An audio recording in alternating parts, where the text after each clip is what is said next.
Hello, BookTube. I've got a little mail for you today on a belated and struggling attempt to get back on the mail train. I grabbed some mail that we can open together. It's a beautiful, beautiful Tuesday.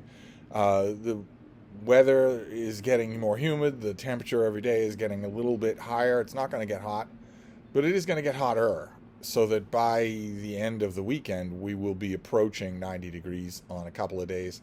But it doesn't matter. It's just so lovely. And it's the type of thing that dissipates completely in the evening and is gone completely at night. So, and I also had another incredible meeting at the Brattle Bookshop, this time with Scott Danielson and Jason Harrigan, two of the many people I have driven off this platform. so that was a whole lot of fun. But that warrants its own video. So let's look at some mail and see what we have. So the first thing, of course, is a periodical. It's this floppy periodical here. I know exactly what this is, and it is a rarity. It is an amazing thing that is happening in the world, an amazing positive thing. Print newspapers in this country are ailing. They are failing. They are folding at a rapid rate. There are barely any local newspapers, where once upon a time every town had two, even if it was a small town. And even when you have a local newspaper that's a going concern, the arts desk is usually extremely minimal. It's usually there's an arts editor who does everything.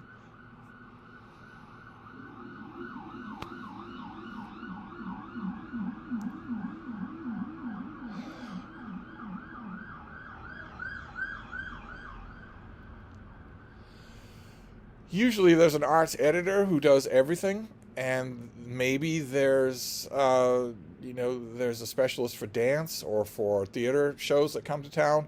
Maybe every once in a blue moon there'll be a literary or books editor, but they're folded under the umbrella of arts and entertainment, almost always. Except for, there are a few exceptions that I know of. Probably there are a couple of others that I don't know about, but it's a rare thing. Big Canoe News in northern Georgia is a monthly local newspaper. It is beautifully produced. The graphics are just incredible. And they have decided, in addition to having an art section, that they would have a book section, a dedicated book section. And I am the editor of that section. I am one of the country's only print newspaper paid book section editors. I'm one of the only people who still have that job. This is the paper, Smoke Signals. This will come in the mail for you every month. And in the news section, not the arts and entertainment, but at the back of the news section, are the books. Now, sometimes if you've worked in the print newspaper business, and I have for a long, long time, you will know that you can't always be sure of what space you're going to have. You can't always be sure what the month is going to be like or the week or the day is going to be like for print ads, which are the lifeblood of a print newspaper. So you don't know. You don't know with 100% sure. Here it's a page. You can see what this looks like. That is lovely. That is just wonderfully done. So you've got a column. I do a monthly column of new releases, some new releases from that month. Orienting people, telling them a little bit about some new releases, and then a couple of book reviews, dedicated book reviews, full-length, 500-word dedicated book reviews. That's amazing. It might be the smallest. I probably have the smallest books or arts and entertainment circulation of any editor in the country, but I'm still a member of the club, which is great. That feels fantastic. Always nice to get it in the mail too. So now that we're done with that, for the book section of Big Canoe News, which is available, the digital edition of every issue is available on the Smoke Signals website.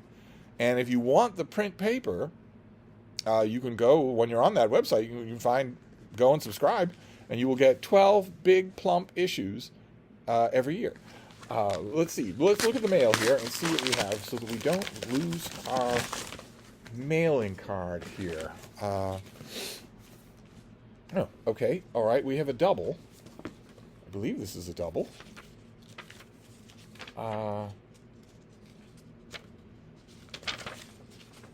Yeah, I'm pretty sure this is This is just a duplicate. We've seen this already. This is by Mario Livio and Jack Shostak. This is Earth Exceptional, which comes out in September. This comes out today. Scientific breakthroughs over the last several centuries. Copernicus' heliocentric model of the solar system, Darwin's theory of evolution, the Watson-Crick-Franklin deciphering of the helical structure of DNA, to name a few, have greatly informed our understanding of life on Earth and our place in the cosmos. Through the efforts of biologists, chemists, and astrophysicists, we have learned much more about the characteristics of life and about the existence of numerous rocky planets orbiting other stars in the Milky Way. Despite all this knowledge, questions regarding the origin of life and whether extraterrestrial life exists remain largely shrouded in mystery. And this comes out today, so I will get to work on a review of this. But this is the essential question. This is the question has never been in sharper focus than in recent times, when we have discovered one after another exoplanets. There are thousands of exoplanets that have now been discovered, and we can tell a lot about them from the little parallax window that we get into their atmosphere. We can tell a lot about them. We'll never visit them, but we can tell whether or not they seem hospitable to life. It won't be probably multicellular life, and it won't be sentient life, and it won't be technology manipulating life. All of those things are gigantic orders of magnitude leaps. You'd have to get, each one is winning 100 lotteries in a row. So the chances that it's going to be the Romulan Star Empire, I think, are zero, effectively zero. But life, I bet life is complex. Biological molecules don't seem all that hard to form in natural circumstances. So I bet life is a frequent occurrence. I bet there's life in this solar system, much less those exoplanets. So there we go. This is a second copy of that. I mean, I'm glad to be getting books in the mail, of course, and I'm glad to be doing a mail haul, but we don't, since the mail hauls are imperiled, we don't want to be doing duplicates if we can help it. So let's hope this next one is new. Let's see what we have here. Oh, wow. Oh, fantastic. Okay, I must be on Tor's list for some things. Tor is a science fiction publisher, and they do a series of things called Tor Essentials, which are reprints. And science fiction and fantasy community really needs a good reprint program. A few of them, and this is one of them. This is Stephen Bruce's novel To Reign in Hell, with an introduction by Roger Zelazny, and with a cover, I need hardly point out, an engraving by Gustave Doré. How wonderful! Okay, well, let's see here. The time is the beginning. The place is heaven. The story is the revolt of the angels, so immortally captured in Paradise Lost. Originally published in 1984, Stephen Bruce To Reign in Hell is a retelling of Satan's revolt against heaven, with much more sympathy for Lucifer and his allies. Heaven is threatened by the reemergence of a cataclysmic event, a wave of energy that can destroy life and result in the loss of many angels. In preparation for this fourth wave, the angel Yahweh consults the angel Satan. A plan to build Earth, a new and larger heaven that can be equipped to withstand disaster, is constructed. Satan questions the plan because doing so will sacrifice the lives of other angels, much like the fourth wave itself threatens to do. Charged with convincing his fellow angels to lay down their lives, Satan has reservations about their right to ask of such a sacrifice. This doubt and the questioning of ethics opens the door for a devious figure to manipulate Satan, developing a heavenly war. I don't know that I've read this. I think I must have. But it's probably been the whole time. It's probably been since 84 or 85. Great. How lovely to have a little, what is this? A $20 paperback from Tor. Great. We need more of that. That's wonderful. All right, so no date on that, no paperwork of any kind, but it's a reprint. That'd be fun to write about, actually. I have an opportunity now. I have an excuse to read about it. All right, this next one comes out in mid-November. This is by David Rohl, and it is The Endless Refrain, Memory, Nostalgia, and the Threat to New Music. So this is much more going to appeal to one of you music fans than to me. And this is by a veteran music journalist. In this book, former Washington Post writer and editor David Rowell goes deep into the psychology of the average listener, as well as the algorithms that function as today's tastemakers, to explore the devastating effects of technology run amok on musicians and fans alike. Making an incisive analysis of the economic and technological forces behind the rise of streaming services like Spotify and iTunes, the author examines how contemporary currents of music consumption and production shut the doors on the organic creation of new music and trap us in a whirlpool of repetitive and stale nostalgia. Okay. Well, TikTok is not mentioned on there, and a couple of other places that I can think of that don't do nostalgia. Well, anyway, combining personal memoir, interviews, industry research, and good old-fashioned critical passion, this book is a pungent indictment of a music culture gone awry, crippled by nostalgia and subverted by the sinister hive minds of the internet. Lord, that does sound sinister. Okay, well, one of you is probably going to be a lot more interested in this than I am, but it's good to have it. And maybe I can find somebody. Maybe I can find somebody to write about it for November. That would be great. And then we'll do this last one, which is the size of a skateboard. What is this? Finished copy of something, maybe? Oh, it's a novel.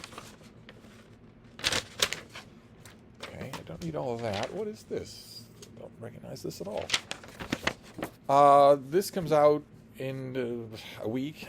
This is by Jason Pargin, and it's I'm starting to worry about this black box of doom.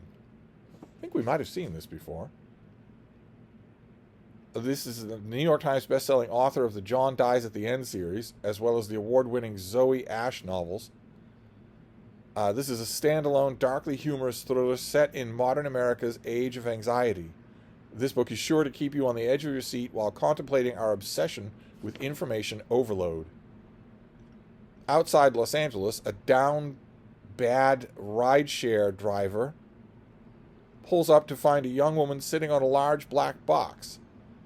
She offers him $200,000 cash to transport her and that box across the country to Washington, D.C., but there are rules. He can't look inside the box. He can't ask questions. He can't tell anyone. They must leave immediately, and he must leave all trackable devices behind. As these eccentric misfits hit the road, so he accepts. He accepts. Because the underlying ethos of the 21st century is that if there's money involved, then your answer you will do it. No matter what, you will do it. And that also excuses anything. Money also excuses anything. Rumors spread on social media that the box is part of a carefully orchestrated terror attack intended to plunge the USA into civil war. A tattooed monster, an ex-FBI agent, a Reddit sleuth with a roller derby sister, and a gruff father chase the driver and women to stop the madness. But everyone keeps asking, what's in the box? The truth promises to be even stranger and may change how you see the world. Okay, well, I will read this tonight. That's close enough. So we've got a couple of September releases here, and I bet To Serve and To Reign in Hell is also a September release.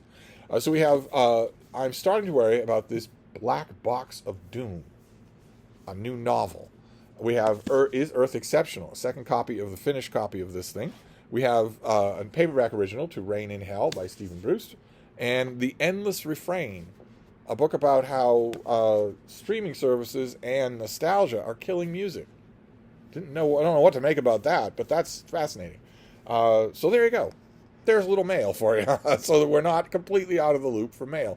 I will try to remember to do this tomorrow. So I'll wrap this up for now, and I will see you then. Thank you, BookTube.